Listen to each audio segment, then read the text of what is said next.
En las montañas cubiertas de niebla de la Valaquia del siglo XV emergió una figura cuyo nombre se convertiría en sinónimo de crueldad y terror.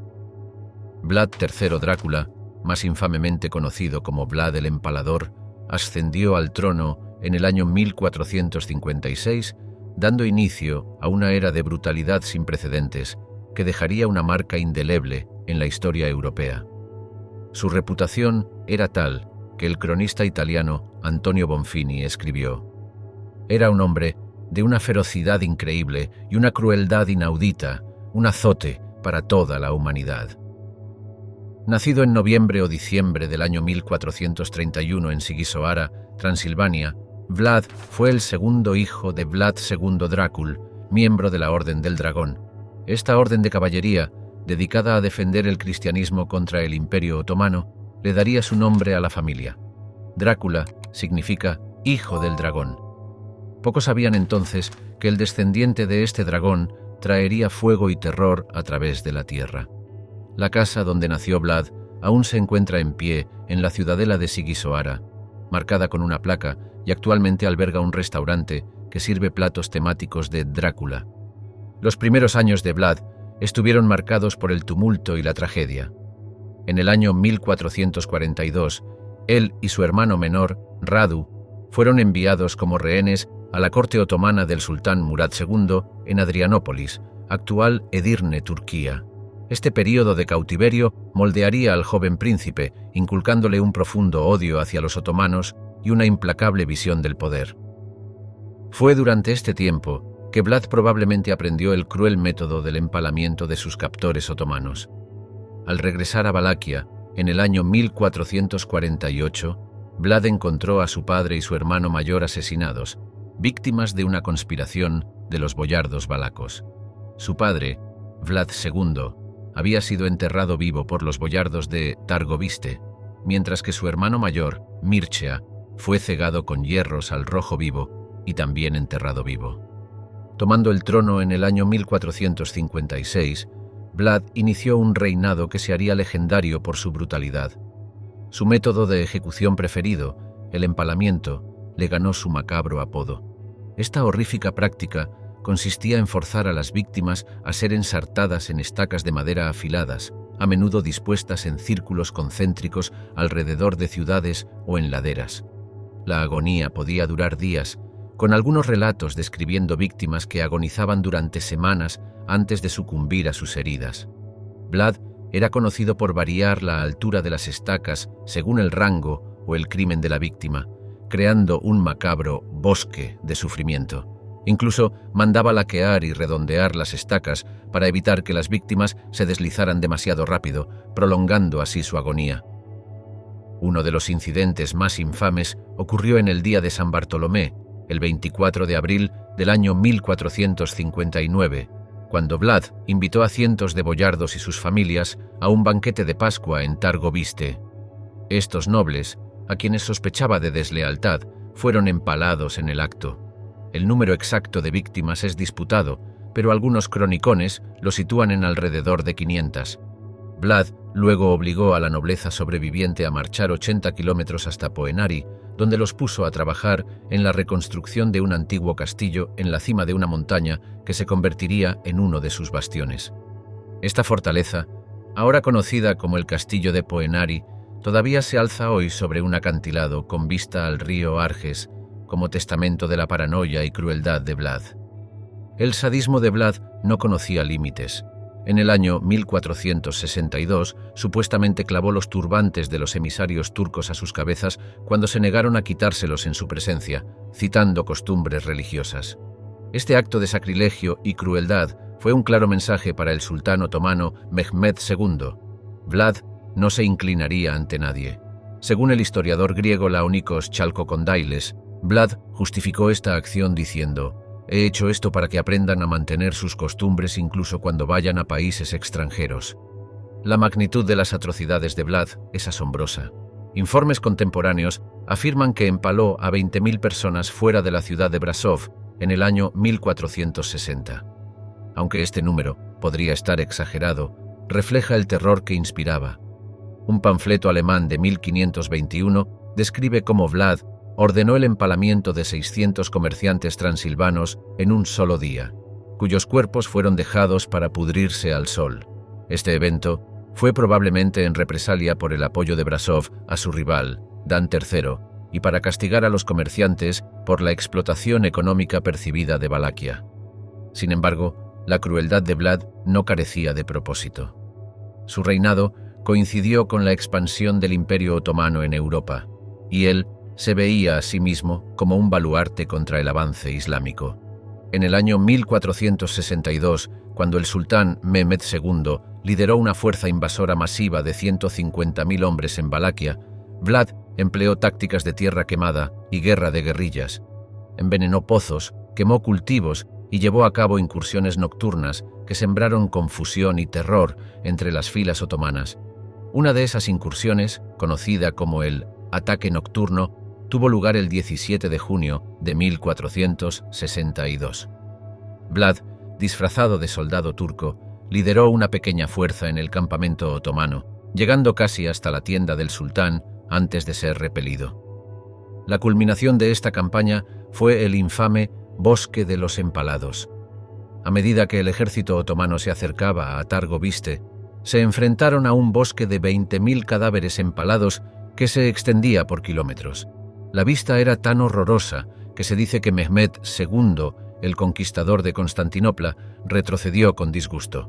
Un cronista que acompañaba al sultán escribió: «El ejército del sultán se topó con un campo lleno de estacas de unos 3 kilómetros de largo y 1 de ancho, y había grandes estacas en las que se podían ver los cuerpos empalados de hombres, mujeres y niños, unos 20.000. Había bebés aferrados a sus madres en las estacas, y los pájaros habían hecho nidos en sus entrañas». La reputación de Vlad por la crueldad se extendía más allá del campo de batalla. Se decía que comía entre bosques de víctimas empaladas, a veces mojando su pan en su sangre. Una historia cuenta cómo mandó cortar las narices de prisioneros turcos y las envió de vuelta al sultán en sacos, junto con una carta jactándose de que sus hombres habían matado a 23.884 turcos. Otra anécdota describe cómo una vez invitó a todos los enfermos y pobres de Valaquia a un gran banquete, solo para encerrarlos en el salón de banquetes y prenderle fuego, afirmando que los estaba liberando de su miseria.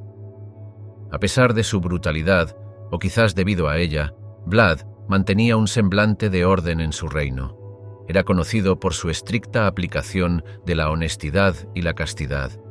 Según la leyenda, colocó una copa de oro en la plaza central de Targoviste.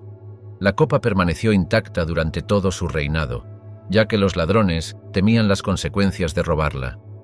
Esta historia está inmortalizada en un poema del poeta rumano Mihai Eminescu, quien escribió: «En Targoviste, en la plaza, se ha instalado una copa de oro. Ningún ladrón se atreve a robarla por temor a Vlad, el empalador». El reinado de Vlad no fue ininterrumpido. Fue depuesto en el año 1462 y pasó años en cautiverio en Hungría bajo el rey Matías Corvino. Durante este tiempo fue retenido en el castillo de Visegrad y más tarde en Buda. Curiosamente, fue durante este periodo de cautiverio que Vlad se dice que conoció a su segunda esposa, quien se cree que era prima de Matías. Brevemente recuperó el trono en 1476, solo para ser asesinado en batalla más tarde ese mismo año cerca de Bucarest. Las circunstancias exactas de su muerte siguen siendo un misterio, con algunos relatos afirmando que fue traicionado por sus propios hombres. Supuestamente, su cabeza fue cortada y presentada al sultán otomano Mehmed II como prueba de su fallecimiento. El legado de Vlad el Empalador es complejo. En Rumanía, a menudo se le ve como un gobernante severo pero justo que defendió su tierra contra invasores extranjeros. Su imagen aparece en sellos postales rumanos y hay numerosas estatuas de él por todo el país. Para gran parte del mundo occidental, sin embargo, sigue siendo un símbolo de crueldad sádica, su nombre para siempre vinculado al vampiro ficticio Conde Drácula, creado por Bram Stoker en 1897. El personaje de Stoker fue inspirado en parte por la reputación de Vlad y su patronímico Drácula. La vida y el reinado de Vlad continúan fascinando tanto a historiadores como al público en general. Su castillo en Bran, aunque no está históricamente asociado con Vlad, se ha convertido en una importante atracción turística conocida como el Castillo de Drácula. El verdadero castillo de Poenari, donde Vlad vivió en realidad, es menos visitado pero ofrece una conexión más auténtica con la figura histórica. Los arqueólogos continúan buscando la tumba de Vlad y algunos creen que podría estar ubicada en el monasterio de la isla de Snagov, al norte de Bucarest. Como escribió el historiador rumano Neagu Juvara, Vlad Drácula fue un hombre de su tiempo, una época en la que la vida era barata y la muerte estaba en todas partes. Fue cruel, sí, pero también fue un defensor de su tierra y de su fe. El infierno de Roma, el reinado de Nerón, emperador de las pesadillas. En los anales de la historia, pocos nombres evocan una mezcla tan potente de fascinación y repulsión como el de Nerón Claudio César Augusto Germánico. Nacido el 15 de diciembre del año 37 después de Cristo en Antium, Italia, Nerón llegaría a ser el quinto emperador romano, gobernando desde el año 54 hasta el año 68 después de Cristo. Su reinado no sería recordado por sus triunfos, sino por sus excesos, crueldad y la huella indeleble que dejó en la psique de la civilización occidental. Como más tarde escribiría el historiador romano Suetonio, en su obra Los 12 Césares, Nerón era un hombre que no escatimaba en gastos y soñaba con lo imposible. Como último de la dinastía Julio-Claudia, Nerón ascendió al trono a la tierna edad de 16 años, tras la sospechosa muerte de su tío abuelo y padre adoptivo, el emperador Claudio. Ya se rumoraba sobre el matricidio del joven gobernante, pues muchos creían que su dominante madre, Agripina la menor, había envenenado a Claudio para asegurar la posición de su hijo. El historiador romano Tácito informa que Agripina utilizó un plato de setas envenenadas para acabar con la vida de Claudio, un detalle que ha fascinado a los historiadores durante siglos. Poco sabía Roma que esto era solo el preludio de un reinado que sería definido por la sangre y la locura. Los primeros años del gobierno de Nerón mostraron promesas, guiados por las manos firmes de sus consejeros, el filósofo Séneca y el prefecto del pretorio Burro. Durante este período, conocido como el Quinquenio Neroniano o los 5 buenos años de Nerón, el imperio disfrutó de una relativa paz y prosperidad. Nerón redujo los impuestos, brindó asistencia a las ciudades destruidas por desastres naturales y permitió que los esclavos presentaran quejas contra sus amos injustos. Sin embargo, bajo la superficie, hervía una lucha de poder entre el joven emperador y su sobreprotectora madre.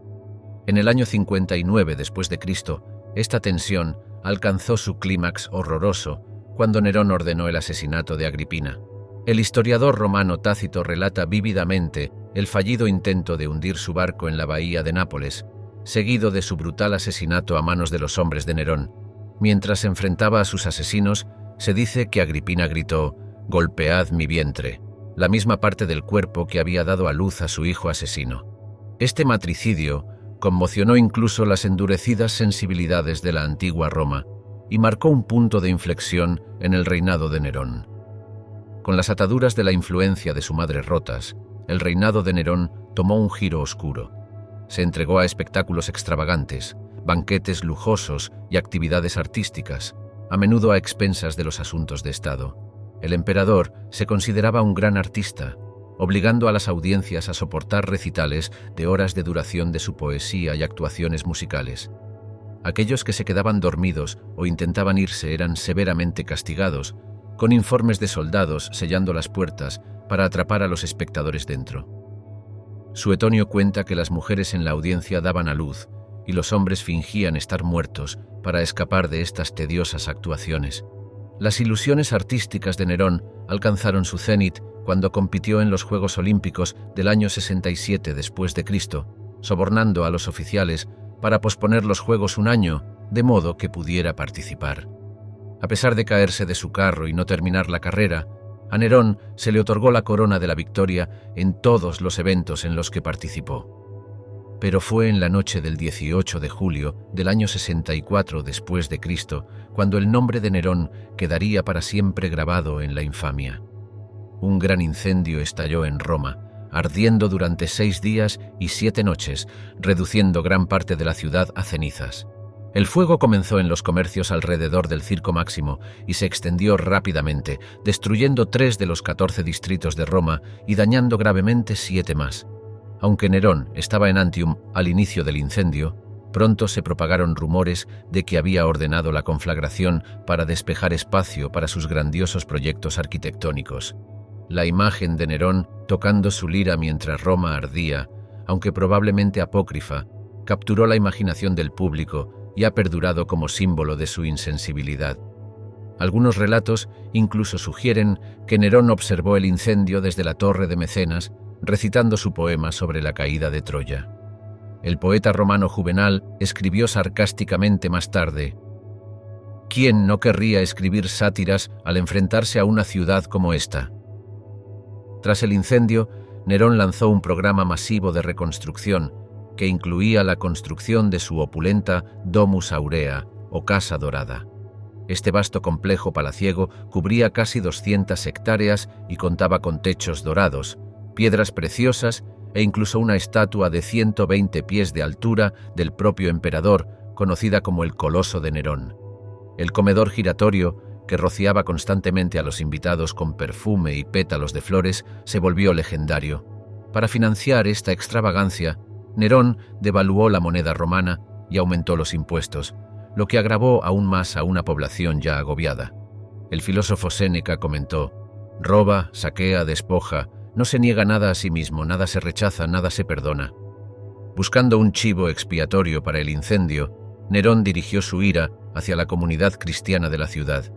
El historiador Tácito describe el espectáculo espantoso que siguió. Cubiertos con pieles de bestias, fueron desgarrados por perros y perecieron, o fueron clavados en cruces o condenados a las llamas y quemados para servir como iluminación nocturna cuando la luz del día había expirado. Esta persecución marcó uno de los primeros y más brutales ataques contra los cristianos en la historia romana. La tradición cristiana sostiene que fue durante esta persecución que los apóstoles Pedro y Pablo fueron martirizados en Roma. Las tendencias sádicas de Nerón no conocían límites. Se dice que en el año 65 después de Cristo, en un ataque de ira, pateó hasta la muerte a su esposa embarazada, Popea Sabina. En ese mismo año, ordenó a Séneca, su antiguo tutor, que se quitara la vida bajo sospecha de conspiración.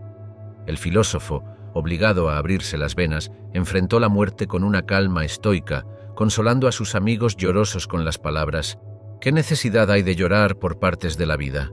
Toda ella merece lágrimas. El emperador incluso hizo que el joven Rufio Crispino, su hijastro de un matrimonio anterior, fuera ahogado por sus propios esclavos mientras pescaba, supuestamente porque el niño jugaba a ser un general con sus amigos. A medida que su paranoia crecía, también lo hacía la lista de sus víctimas. En el año 65 después de Cristo, se descubrió la conspiración de Pisón, un complot para asesinar a Nerón y reemplazarlo por Cayo Calpurnio Pisón. La represalia del emperador fue rápida e implacable. Docenas de los ciudadanos más prominentes de Roma fueron presionados a quitarse la vida o enfrentarse a la ejecución, incluidos el poeta Lucano y Petronio, el autor del Satiricón. Se dice que Lucano, mientras se desangraba, recitó líneas de su poema épico Farsalia, que describían la muerte de un soldado. La purga fue tan extensa que Tácito escribió: fue como una masacre de la nobleza. A pesar de su crueldad, Nerón cultivó una imagen populista, a menudo mezclándose con la gente común en tabernas y burdeles. Patrocinó juegos lujosos y distribuyó alimentos a las masas, ganándose cierta medida de popularidad entre las clases bajas. El Festival de Saturnalia, tradicionalmente una época en la que se subvertían las normas sociales, se volvió cada vez más elaborado bajo el reinado de Nerón. Incluso participó en carreras de carros y combates de gladiadores en público, escandalizando a la aristocracia pero deleitando a las masas. Sin embargo, a medida que su reinado progresaba, el descontento crecía entre la élite y el ejército. En el año 68 después de Cristo, la tormenta que había estado gestándose finalmente estalló. Cayo Julio Vindex, gobernador de la Galia Lugdunensis, se rebeló contra el gobierno de Nerón. Aunque Vindex fue derrotado, sus acciones desataron una cadena de eventos que llevarían a la caída de Nerón. Las legiones hispanas declararon su apoyo a Galba. y la guardia pretoriana en Roma abandonó al emperador. El Senado, envalentonado por la debilitada posición de Nerón, lo declaró enemigo público. Enfrentado a una derrota inevitable, Nerón huyó de Roma con un puñado de sirvientes leales. El 9 de junio del año 68 después de Cristo, en una villa fuera de la ciudad perteneciente a Suliberto Faón, el otrora poderoso emperador se preparó para quitarse la vida. Sus famosas últimas palabras, «Qué gran artista muere en mí, qualis artifex pereo», encapsulaban perfectamente las delirantes grandezas que habían definido su reinado. Incluso en sus últimos momentos, Nerón luchaba por encontrar el valor para acabar con su vida, lamentándose, «Qué fea y vulgar se ha vuelto mi vida». Solo con la ayuda de su secretario, Epafrodito, finalmente logró clavarse la daga en la garganta. La muerte de Nerón marcó el fin de la dinastía Julio-Claudia y sumió a Roma en un período de guerra civil, conocido como el Año de los 4 Emperadores. Sin embargo, incluso en la muerte, su sombra seguía proyectándose sobre el imperio. Durante años después, surgieron varios impostores que afirmaban ser Nerón, jugando con los temores y esperanzas del pueblo. Estos falsos Nerones ganaron seguidores significativos, especialmente en las provincias orientales, demostrando el legado complejo que dejó el emperador. El reinado de Nerón se erige como un relato aleccionador sobre el poder absoluto que corrompe absolutamente. Su legado es uno de excesos, crueldad y locura, para siempre sinónimo de tiranía en la imaginación occidental. Como más tarde escribiría el poeta romano Juvenal, ¿hay alguna maldad ajena a ese monstruo? En Nerón, Roma había encontrado verdaderamente a su emperador de pesadillas. Sin embargo, su impacto en la cultura romana fue innegable. El Coliseo, iniciado por Vespasiano, se construyó en el sitio del estanque de Nerón en la Domus Aurea, quizás como una forma de devolver al pueblo lo que Nerón se había apropiado para sí mismo. La frase «el violín de Nerón» entró en el léxico como símbolo de la irresponsabilidad ante el desastre. El puño de hierro de Rus, el reinado de sangre y miedo de Iván el Terrible. En las tierras congeladas de la Rusia del siglo XVI, emergió una figura cuyo propio nombre hacía temblar tanto a sus súbditos como a sus enemigos.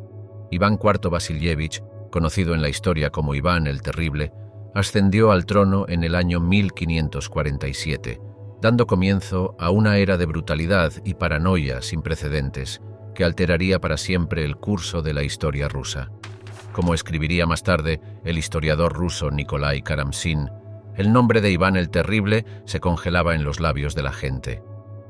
Nacido el 25 de agosto de 1530 en la antigua ciudad de Kolomenskoye, cerca de Moscú, Iván era el heredero largamente esperado de la dinastía rúrica. Sus primeros años estuvieron marcados por la tragedia y el tumulto, ya que perdió a ambos padres a la edad de 8 años. Su padre, Vasili III, murió cuando Iván tenía solo 3 años, y su madre, Elena Glinskaya, quien actuaba como regente, probablemente fue envenenada 5 años más tarde. El joven príncipe creció en un mundo de intrigas cortesanas, siendo testigo de las brutales luchas de poder entre los boyardos, la clase noble de Rusia. Estas experiencias formativas moldearían a Iván en un gobernante consumido por la sospecha y la ira. En sus escritos posteriores, Iván recordaría cómo los boyardos merodeaban por los palacios de mi padre como si fueran sus propias casas, y cómo se apoderaban del poder sin pensar en nosotros.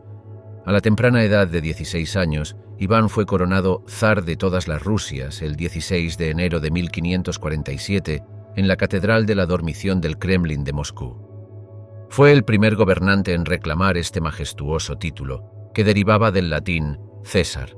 Inicialmente, su reinado mostró promesas. Implementó reformas, revisó el código de leyes conocido como el Sudebnik en el año 1550 e incluso convocó al primer parlamento ruso, el Zemsky Sobor, en 1549. Iván también supervisó la conquista de los kanatos de Kazán, 1552, y Astracán, 1556, expandiendo considerablemente el territorio de Rusia. Pero bajo esta apariencia de progreso se escondía una oscuridad creciente que pronto envolvería a la nación. El punto de inflexión llegó en 1560 con la muerte de su amada primera esposa, Anastasia Romanovna. Consumido por el dolor y la paranoia, Iván se convenció de que había sido envenenada por los traicioneros boyardos. Este evento marcó el comienzo del descenso de Iván hacia la locura y la tiranía. Comenzó a ver enemigos en todas partes, incluso entre sus asesores más cercanos. El gobernante, que alguna vez prometía, comenzó a retirarse de la vida pública, con cambios de humor violentos entre la reflexión piadosa y la ira asesina. En 1565, Iván sorprendió a su corte al abdicar del trono y retirarse a la ciudad de Alexandrov, a unos 112 kilómetros al noreste de Moscú. Envió 2 cartas, una al clero ortodoxo, acusando a los boyardos de traición y malversación, y otra a los boyardos, renunciando al trono. Este dramático movimiento sumió al país en el caos. Después de un mes de incertidumbre, una delegación de boyardos y clérigos viajó a Alexandrov para rogar a Iván que regresara. Su regreso tuvo un precio terrible: la creación de la Oprichnina, un estado dentro del estado que se convertiría en el instrumento del terror de Iván. Los oprichniki, su guardia personal y policía secreta, vestían de negro y montaban caballos negros, llevando cabezas de perros y escobas como símbolos de su deber de olfatear la traición y barrer a los enemigos de Iván. Como proclamó el propio Iván, tengo la voluntad y el poder de recompensar a mis servidores y de castigar la desobediencia. La Oprichnina desató un reinado de terror en toda Rusia. Ciudades enteras fueron arrasadas por orden de Iván. En 1570, la próspera ciudad de Novgorod cayó víctima de la paranoia de Iván.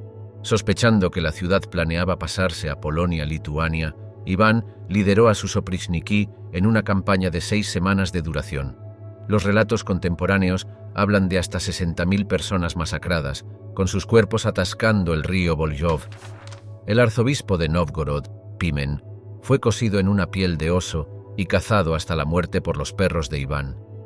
Los oprichniki saquearon sistemáticamente la ciudad, destruyendo monumentos centenarios y quemando los cultivos de los alrededores. El mercader alemán Johann Taube, testigo de la masacre, escribió: «Hombres y mujeres, viejos y jóvenes, fueron ahogados en el río, empalados, ahorcados o cortados en pedazos. Las calles estaban llenas de cadáveres». La crueldad de Iván no conocía límites, incluso dentro de su propia familia.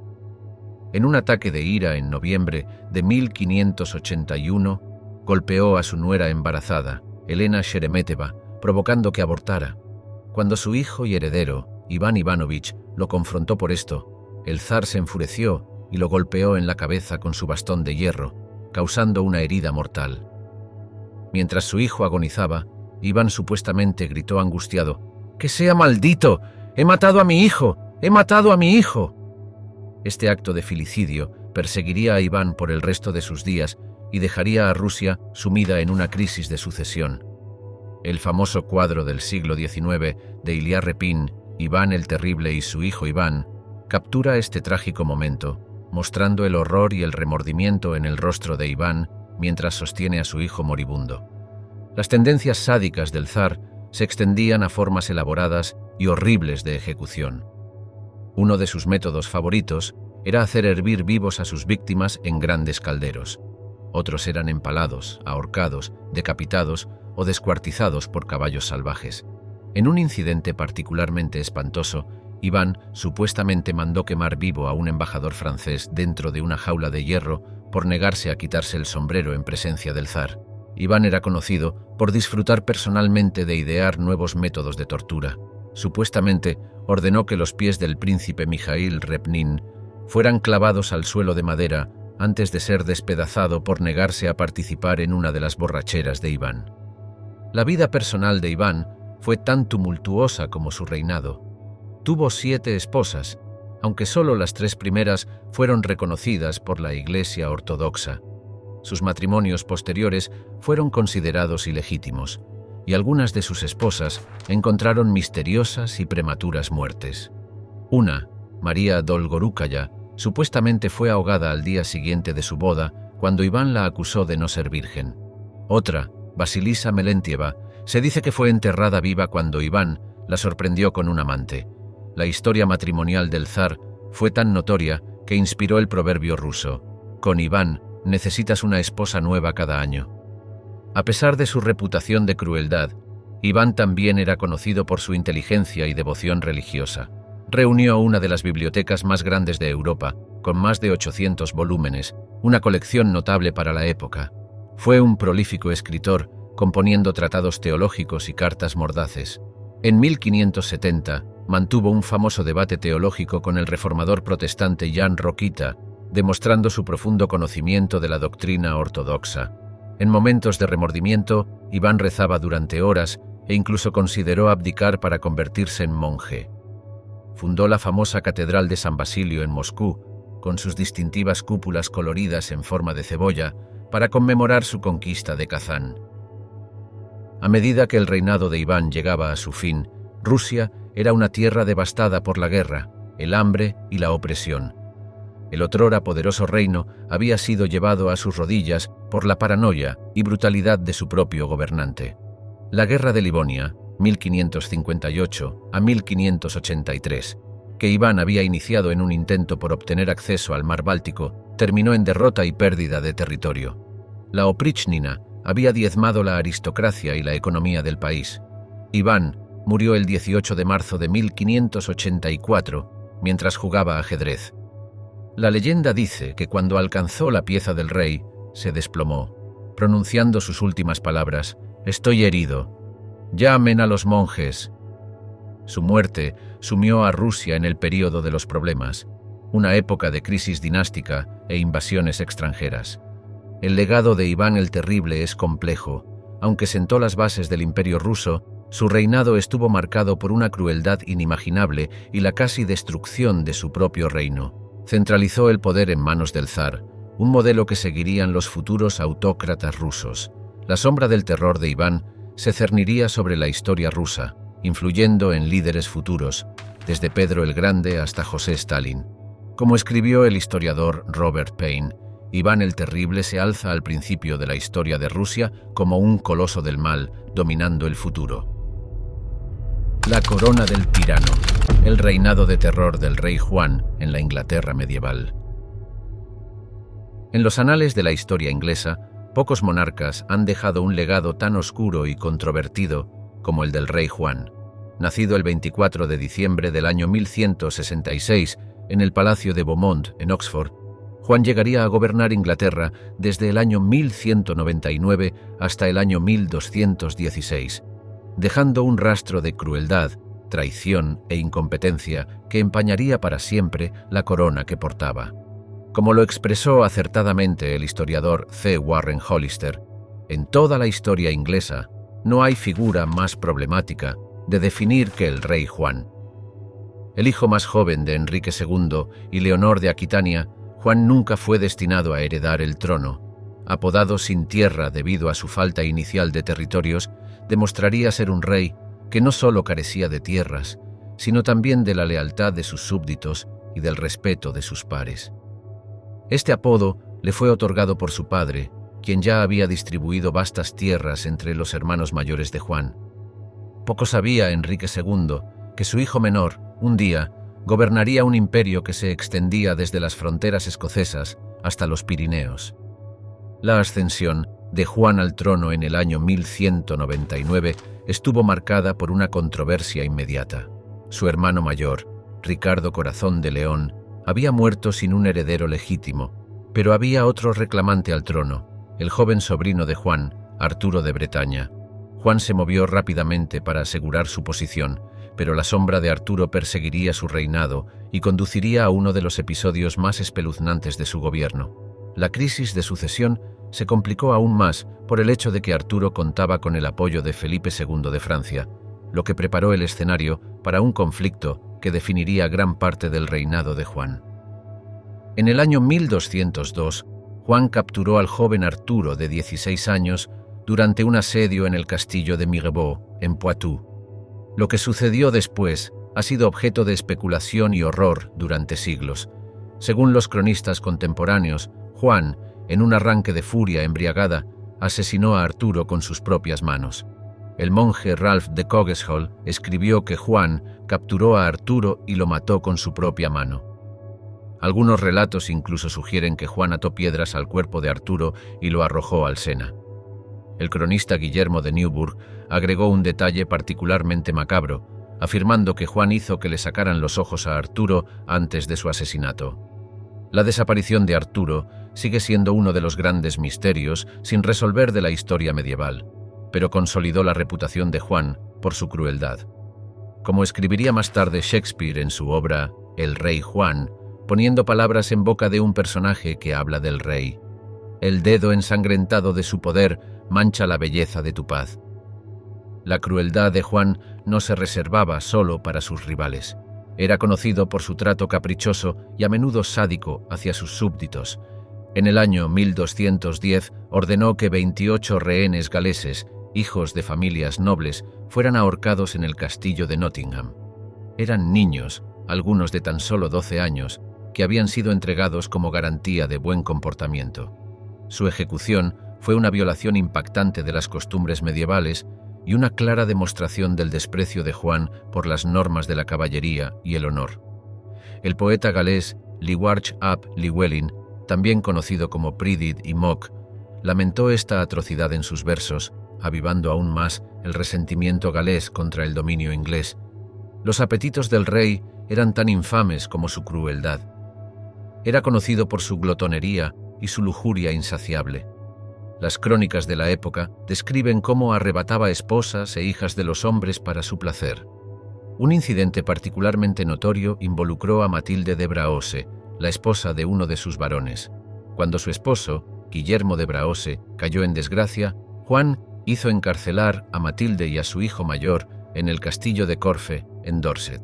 Allí, en un acto de venganza espantoso, supuestamente los mató de hambre. Cuando se encontraron los cuerpos, se dijo que Matilde había mordido las mejillas de su hijo en su desesperación por comida.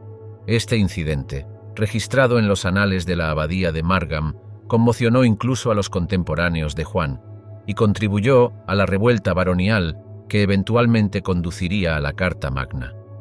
El reinado de Juan estuvo marcado por conflictos constantes, tanto en casa como en el extranjero. Sus intentos de recuperar las tierras perdidas ante la corona francesa terminaron en una derrota humillante. En el año 1204 perdió Normandía, el hogar ancestral de la monarquía inglesa desde Guillermo el Conquistador. Esta pérdida le valió otro apodo poco halagador: Espada Blanda. La derrota en Normandía fue particularmente dolorosa, ya que se produjo tras una serie de errores militares. Juan no proporcionó un apoyo adecuado a sus fuerzas en el continente, prefiriendo permanecer en Inglaterra. Su ausencia durante batallas críticas llevó al cronista Mateo de París a escribir: «Por muy sucio que sea, el mismo infierno es más sucio con la presencia del rey Juan». En casa, el gobierno de Juan se caracterizó por una tributación opresiva y una justicia arbitraria. Explotó las leyes forestales reales para extorsionar dinero de sus súbditos, imponiendo multas severas por infracciones menores. El historiador W.L. Warren escribió que Juan tenía un talento para maximizar las ganancias de todas las fuentes tradicionales de ingresos reales. Un ejemplo particularmente escandaloso fue su explotación de los derechos de tutela. Como señor feudal, Juan tenía el derecho de administrar las propiedades de los herederos menores de edad y de arreglar sus matrimonios. Usó este poder para vender tutelas y matrimonios al mejor postor, a menudo sin preocuparse por el bienestar de los propios herederos. Quizás el ejemplo más infame de la avaricia de Juan fue su trato hacia los judíos de Bristol en el año 1210. Exigió una suma enorme de dinero a la comunidad judía, y cuando un judío rico, Abraham de Bristol, se negó a pagar, Juan ordenó que le arrancaran un diente cada día hasta que aceptara. Según los relatos contemporáneos, Abraham soportó la pérdida de 7 dientes antes de ceder. Este incidente fue parte de un patrón más amplio de explotación de la comunidad judía. En el año 1210, Juan impuso un impuesto de 66.000 marcos a los judíos de Inglaterra, una suma equivalente a aproximadamente una cuarta parte de los ingresos anuales de la corona. El reinado de Juan alcanzó su punto más bajo en el año 1215, cuando sus varones, hartos de su gobierno tiránico, lo obligaron a firmar la Carta Magna en Runnymede. Este documento innovador, a menudo visto como la base de las libertades inglesas, fue una respuesta directa a los abusos de poder de Juan. Limitó la autoridad del rey y estableció el principio de que todos, incluido el monarca, estaban sujetos a la ley. La carta incluía 63 cláusulas que trataban temas que iban desde los derechos de la Iglesia hasta la regulación de los pagos feudales. La cláusula 39, que establecía que ningún hombre libre será apresado o encarcelado, ni despojado de sus derechos o posesiones, ni desterrado ni exiliado, ni privado de su estatus de ninguna manera, ni procederemos contra él con fuerza, ni enviaremos a otros para hacerlo, excepto por el juicio legítimo de sus iguales o por la ley de la tierra, es particularmente famosa y se considera un precursor de los conceptos modernos de debido proceso. Sin embargo, Juan no tenía intención de honrar el acuerdo. Apeló al Papa Inocencio III, quien anuló la carta, sumiendo a Inglaterra en una guerra civil. Los varones, en su desesperación, invitaron al príncipe Luis de Francia a tomar el trono inglés. A medida que las fuerzas de Luis avanzaban, la fortuna de Juan decayó. En octubre del año 1216, mientras huía de las fuerzas rebeldes, el tren de equipajes de Juan fue atrapado por la marea mientras cruzaba el estuario de The Wash. Perdió las joyas de la corona y, lo que es más importante, la propia corona, una metáfora adecuada para su desastroso reinado. La pérdida de las joyas de la corona fue un golpe simbólico a la ya debilitada autoridad de Juan y agregó a la sensación de que su reinado estaba maldito. Días después, el 18 de octubre del año 1216, Juan murió en el castillo de Newark, supuestamente después de un ataque de disentería provocado por haber comido en exceso duraznos y sidra nueva. Incluso en la muerte no pudo escapar del ridículo. El cronista Mateo de París escribió: «Por muy sucio que sea, el mismo infierno es más sucio con la presencia del rey Juan». La muerte de Juan en Newark fue vista por muchos como un juicio divino. El castillo, ahora en ruinas, aún se erige como un testimonio de este momento crucial en la historia de Inglaterra. El legado de Juan es uno de fracaso y crueldad. Su reinado vio a Inglaterra perder vastos territorios en Francia, sufrir bajo una tributación opresiva y descender en la guerra civil. Sin embargo, paradójicamente, sus propios excesos llevaron a uno de los documentos más importantes de la historia inglesa, la Carta Magna. Como lo expresó el historiador Dan Jones, Juan no fue tanto un rey malvado como un rey desastroso. Su reinado fue una catástrofe. La Carta Magna, aunque inicialmente un fracaso, sería reeditada múltiples veces y se convertiría en un pilar del derecho constitucional inglés. La imagen del rey Juan como tirano ha perdurado a lo largo de los siglos, inmortalizada en la cultura popular desde la obra de Shakespeare, El Rey Juan, hasta los cuentos de Robin Hood, donde a menudo se le retrata como el villano príncipe Juan. Su reinado sirve como un recordatorio sombrío de los peligros del poder real sin control y de la importancia del Estado de Derecho. Como lo resumió el cronista del siglo XIII, Roger de Wendover, sobre el reinado de Juan: «Fue un tirano más que un rey, un destructor más que un gobernador, un opresor de su propio pueblo y amigo de los extranjeros». A pesar de sus fallos, el reinado de Juan tuvo algunos aspectos positivos que a menudo se pasan por alto.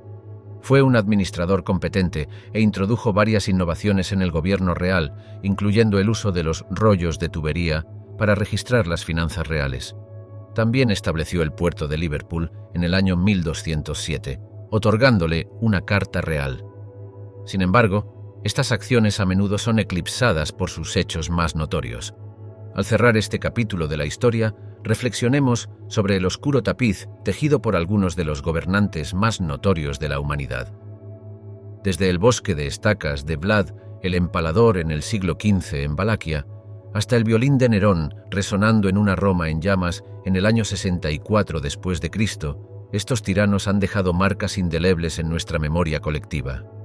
Al despedirnos de estos sombríos espectros del pasado, recordemos las palabras de Lord Acton: «El poder tiende a corromper, y el poder absoluto corrompe absolutamente». Que podamos aprender de los capítulos más oscuros de la historia para construir un futuro más brillante. Gracias por acompañarnos en este viaje a través de las sombras del poder. Hasta la próxima, mantén tus sentidos alerta y tu moral aún más.